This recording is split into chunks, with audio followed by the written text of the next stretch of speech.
My name's Christopher Knight, and I'm a computational scientist here in the Computational Science Division at Argonne. I work closely with researchers to help them be successful on these large supercomputers here at the Leadership Computing Facility.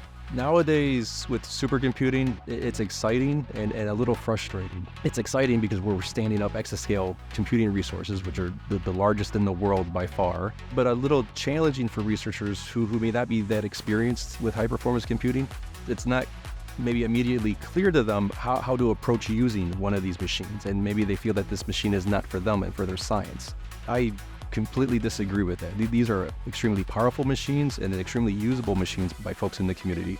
With a little bit of help and a little bit of high-performance computing, they can be doing their science a lot faster. Then opens up the opportunity to be doing bigger science if that's what they're interested in. That's one thing I really enjoy with talking to researchers, is having conversations with them, helping them get the science done that they want to get done, and then having that result in hand.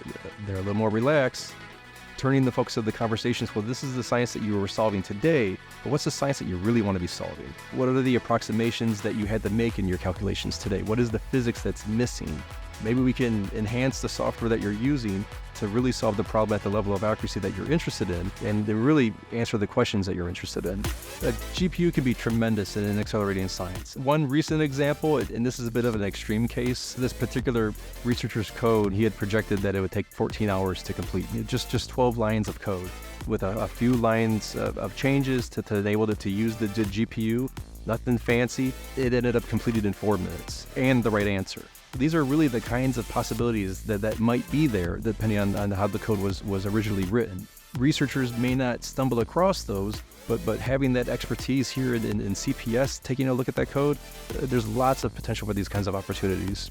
I think one thing that many of us in CPS are really interested in doing is helping to break down barriers, real or perceived, across the lab, but then also helping to break down barriers for using these really neat supercomputers and really helping researchers to make use of these resources that are right here on campus. People across the street in the material science division are across the street from what will be one of the fastest supercomputers in the world.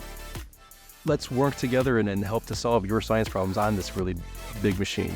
So honestly, I mean, any researcher that's out there that's struggling or curious as to how they can run their codes on these high-performance computing resources, please reach out.